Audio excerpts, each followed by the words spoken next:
ঘুম থেকে উঠেই আমার মহারাজের দুষ্টুমি শুরু হয়ে যায়। আর এতক্ষণ না বাবিনের ছোটোবেলার এই যে মশারির সিস্টেম যে বেডটা রয়েছে এটার মধ্যেও এতক্ষণ শুয়েছিল।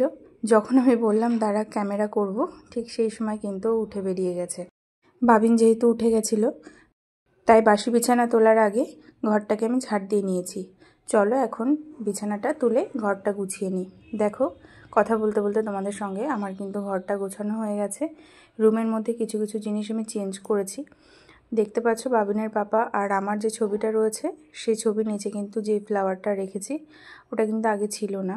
আবার এই ড্রেসিং টেবিলেও কিন্তু এই ফুল দুটো নতুনভাবে এখানে রেখেছি।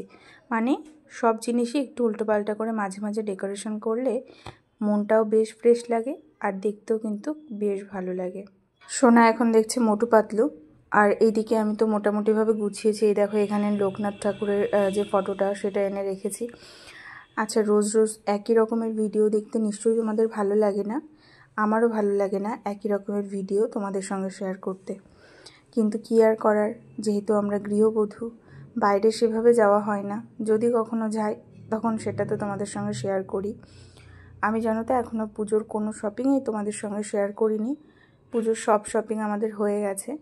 তো যাই হোক, একঘেয়েমি কাটানোর জন্য আজকে আমি তোমাদের সঙ্গে শেয়ার করব আমার শাশুড়ি মায়ের হাতের স্পেশাল রেসিপি ভোদে। প্রথমে কয়েকটা চাল বাড়িতেই ভেজে নিতে হবে। তারপরে এখন তো মিক্সি আছে তাই মিক্সিতে ভালো করে সেটাকে পেস্ট করে নিতে হবে।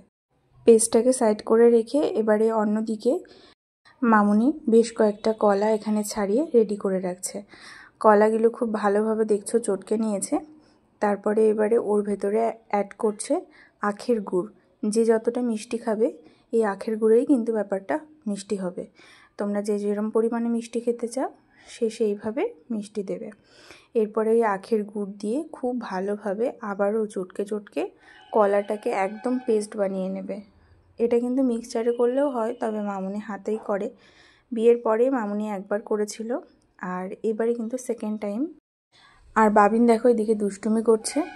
তো যাই হোক, এবারে ওই কলা আর আখের গুড়ের মধ্যে ভালো করে নারকেলও কুড়িয়ে রেখেছিল আগের থেকে, সেই নারকেল কোড়াটা দিয়ে ভালোভাবে আবারও চটকে চটকে মাখিয়ে নিতে হবে। এবার মাখানো হয়ে গেলে খুব ভালোভাবে মাখিয়ে নিতে হবে, যাতে ওই যে দেখছো কীভাবে মামনি করছে হাত দিয়ে ডলে ডলে, যাতে কোনো রকমের কোনো দলা না থাকে, ভালোভাবে পেস্ট হয়ে যায় আর কি। তো এবারে মামনি ওর ভেতরে আস্তে আস্তে মুড়ির যে ছাতুটা করে রেখেছিল সেটাকে কিন্তু আস্তে আস্তে মিশিয়ে নিচ্ছে। এবারে এই মুড়ির ছাতুটা দিয়ে যতটা পরিমাণ লাগবে ঠিক আস্তে আস্তে ময়দার মতন করে মাখতে হবে। দেখো যতটা জল জল হয়েছে, মামনি কিন্তু এই কিছুটা হয়তো বাকি ছিল কিন্তু বাকি বেশিরভাগ সবটাই কিন্তু লেগেছিল।